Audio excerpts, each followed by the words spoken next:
In 1972, a 15-year-old boy disappeared after telling his mother he was meeting a contractor about a job.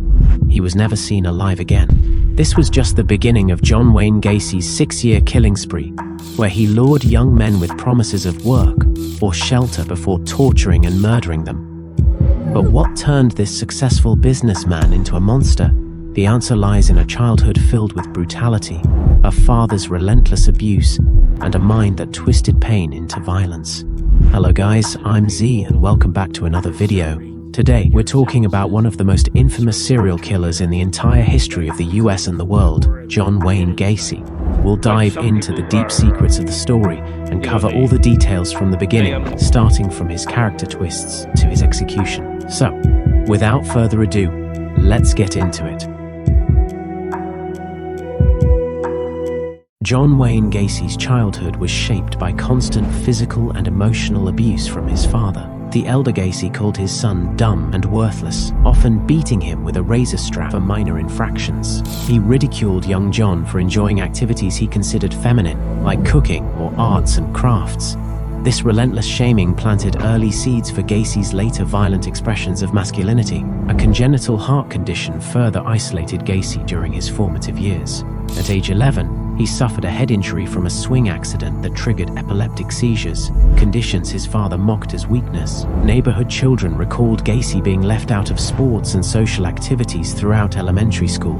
The combination of social isolation and domestic violence created a toxic environment where aggression became normalized. Neighbors later reported disturbing incidents where young Gacy imitated his father's abusive behavior.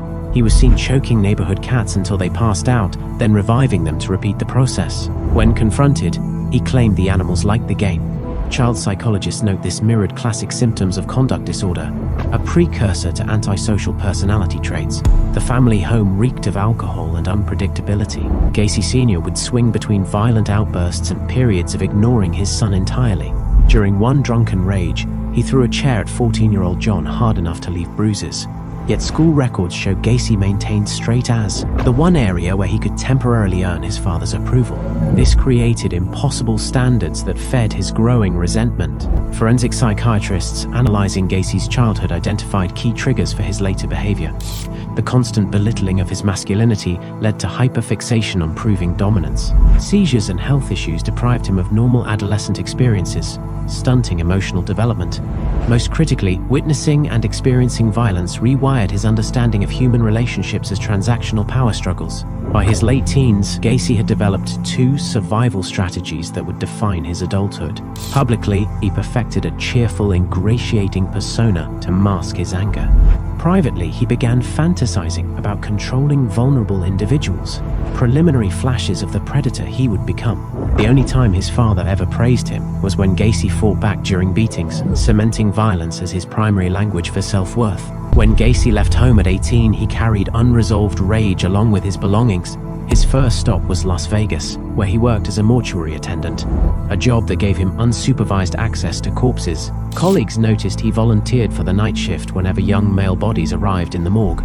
This early exposure to death without consequences became another piece of the puzzle falling into place. In 1964, John Wayne Gacy appeared to turn his life around when he married Marlyn Myers and moved to Waterloo, Iowa.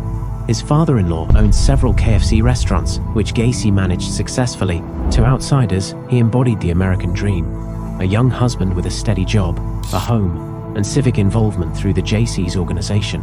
But this carefully constructed facade hid disturbing behaviors that would soon surface. The first cracks appeared when Gacy hired teenage boys to work at his restaurants. Employees noticed he showed particular interest in certain young men, often inviting them to his home for supposed mentoring. One such encounter would later be revealed as his first known assault. He used his position of authority to isolate a teenage employee, coercing the boy into sexual acts. This marked the beginning of a pattern, where Gacy exploited workplace hierarchies to gain access to victims. By 1967, his marriage was crumbling under the weight of his erratic behavior. Marlyn reported finding secret stashes of homosexual pornography and sex toys. Neighbors witnessed violent arguments where Gacy would smash furniture or threaten his wife. On at least one occasion, police were called to intervene after he struck Marlyn during a drunken rage. When she finally filed for divorce in 1966, Court records show she cited extreme cruelty as the reason. In 1968, Gacy's criminal actions escalated beyond concealment. He was arrested after 2 teenage boys reported being sexually assaulted at gunpoint. One victim testified that Gacy had handcuffed him to a bed frame while brandishing a pistol.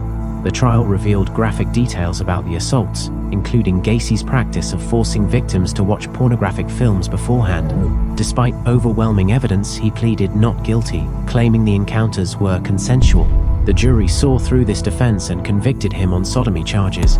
The courtroom proceedings offered insights into Gacy's manipulative tactics. He testified smoothly, portraying himself as a misunderstood businessman who occasionally helped underprivileged youth. Psychologists noted how he alternated between tearful remorse and cold indifference depending on the audience. This ability to shift personas would become a hallmark of his later crimes. Sentenced to 10 years in Iowa's Anamosa State Penitentiary, Gacy served less than 2 before being granted parole. Prison records show he manipulated the system by pretending to be a model inmate. He volunteered for kitchen duty and joined religious study groups, creating paperwork that showed apparent rehabilitation. Authorities failed to recognize the danger signs. Guards reported finding homemade handcuffs crafted from bed springs in his cell, which he dismissed as art projects. Upon release in 1970, Gacy immediately returned to Chicago and reinvented himself yet again. He launched a construction business called PDM Contractors and remarried. His new wife, Carol Hoff, would later describe their early years together as normal, unaware of the double life her husband was constructing. This period marked a critical turning point. The respectable businessman, about to begin his killing spree, had learned how to weaponize appearances, a skill honed during his Iowa years. The system had given him back his freedom, and soon he would use it to hunt Gacy's early release from prison after serving just 18 months of a 10-year sentence, represented a critical failure in the justice system. Prison records showed him as a model inmate, attending church services, joining rehabilitation programs, and convincing parole boards he posed no threat. The system failed to recognize warning signs, including reports that Gacy had fashioned homemade handcuffs from bed springs in his cell. When questioned, he claimed these were merely art projects, rather than evidence of his obsession with restraints. His ability to manipulate authorities became terrifyingly clear when he walked free in 1970. Gacy developed his Pogo the Clown persona through the Jolly Jokers Clown Club. He had professional business cards made featuring his clown alter ego, using them at children's parties and charity events. The exaggerated makeup and costumes served multiple purposes. They disarmed potential victims, provided an excuse for odd behavior, and offered a mask behind which his true nature could hide. One neighbor remembered seeing Gacy practice clown routines in his backyard, unaware that just feet below those same shadows, bodies were decomposing in the crawl space. The same hands that twisted balloons into animals would soon be tying nooses around necks. While authorities focused on rehabilitation, Gacy was engineering ways to avoid detection. He studied police procedures, learning how long missing person cases typically remained active.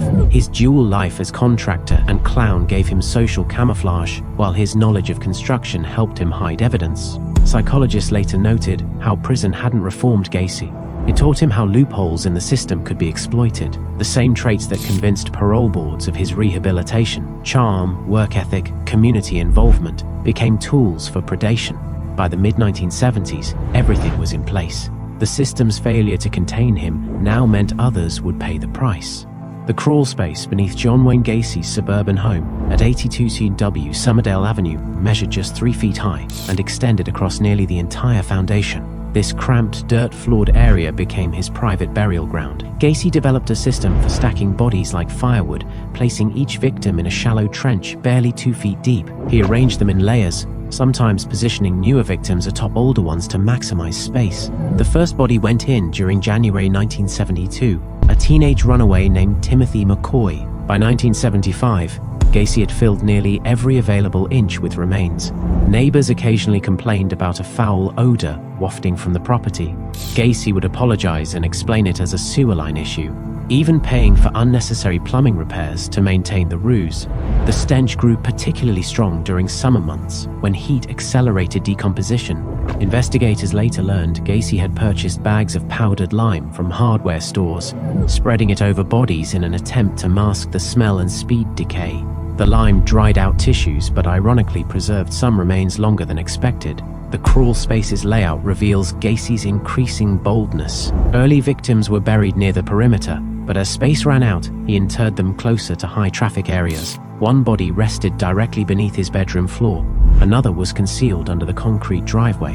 After Gacy allegedly poured new cement himself, forensic teams noted he placed some victims with their personal effects, wallets, class rings, or jewelry, as if keeping trophies. A few were found with ropes still around their necks, suggesting Gacy revisited certain graves. The crawl space's discovery shattered any remaining doubts about Gacy's guilt. As excavation crews removed each body, they tagged them with numbered evidence stickers matching Gacy's own victim count during police interviews. Neighborhood children had played hide and seek near that crawl space entrance. Trick-or-treaters rang Gacy's doorbell steps away from where corpses decomposed. The ordinary ranch house with its manicured lawn had concealed horrors no one could imagine, until the earth itself gave up its secrets. Gacy's choice to bury victims at home, rather than dispose of them elsewhere, demonstrates his escalating confidence. While he dumped 4 bodies in the Des Plaines River when the crawl space filled, he clearly preferred keeping victims close. Investigators theorized this allowed him to maintain control even after death. A perverse ownership reinforced every time he walked across floorboards covering human remains. The crawl space wasn't just a practical solution. It became an extension of his violent fantasies, carefully tended like a garden of bones. By late 1978, the crawl space was nearing capacity. Gacy began pressuring employees to help dig trenches under false pretenses, though none agreed. He even joked with co-workers about bodies in the basement, comments later recalled as chillingly literal. When police finally breached this underground tomb, they found some skeletons so close together that investigators had to sort commingled bones. Plastic sheets still lining portions of the space suggested Gacy anticipated forensic techniques that might detect blood seepage long after death. These preparations reveal a killer thinking steps ahead, confident his house of horrors would never be discovered. The trial of John Wayne Gacy began in February 1980, drawing national attention to the Cook County Courthouse. Prosecutors presented overwhelming physical evidence: crime scene photos of the crawl space, victim belongings found in Gacy's home, and forensic reports matching his rope techniques to ligature marks. Most damning was Gacy's own 22-hour confession tape, where he described strangling victims with chilling precision. Yet when testified, Gacy claimed no memory of the killings, insisting an alter ego named Jack committed them while he blacked out. Defense attorneys argued this dissociative identity disorder made him legally insane. The prosecution countered with Jeffrey Rignall, one of few survivors who narrowly escaped after being chloroformed and tortured in 1978. His testimony detailed how Gacy handcuffed him to a torture device, sexually assaulted him for hours, then dumped him in Lincoln Park. Rignall's chemical burns from chloroform matched lab tests on rags found in Gacy's home. This first-hand account destroyed the insanity defense. No dissociative episode could explain Gacy's methodical cleanup after releasing Rignall. Jurors also saw Gacy's inmate sketches from prison. One depicted a clown holding a rope near a graveyard, labeled "Me Jack." After 6 weeks of testimony, the jury deliberated just 2 hours before convicting Gacy of all 33 murders. Judge Louis Garippo sentenced him to death for 12 killings and consecutive life terms for the rest. Gacy smirked during sentencing, later telling guards, "They'll never execute me." He spent 14 years on death row at Menard Correctional Center, where his behavior revealed unchanged narcissism. He painted clown portraits, some sold for thousands to collectors, and mailed disturbing artwork to journalists. Investigators intercepted one painting addressed to a victim's family, showing a winged demon above graves. Gacy manipulated the system until his final days. He filed over 300 appeals, one arguing lethal injection constituted cruel and unusual punishment. This from a man who tortured victims for hours. Prison staff reported he bragged about outsmarting psychologists during evaluations. He granted interviews to anyone willing to listen, alternating between claiming innocence and blaming his father for making him a killer.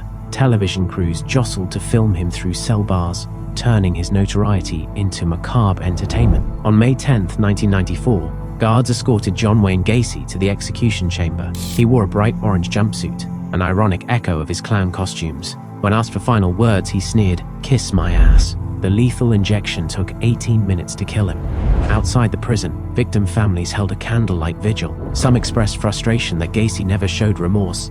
Others felt relief knowing he couldn't harm anyone else. His body was buried in an unmarked grave, though rumors persist about fans stealing handfuls of dirt from the site. Questions lingered after Gacy's death. Some investigators believed he had accomplices, pointing to unexplained phone records showing calls to known sex offenders during murders. A co-worker claimed Gacy once instructed him to dig trenches resembling graves, though no charges were filed. Others wondered about missing victims. Gacy hinted at dumping bodies in other states, but never provided details. The full scope of his crimes may never be known. Justice will never understand how a man could smile for photos with First Lady Rosalind Carter while corpses rotted beneath his floorboards. The system finally stopped John Wayne Gacy, but not before he proved how easily evil can hide behind a friendly face. John Wayne Gacy's legacy forces us to confront an unsettling reality. Monsters hide in plain sight.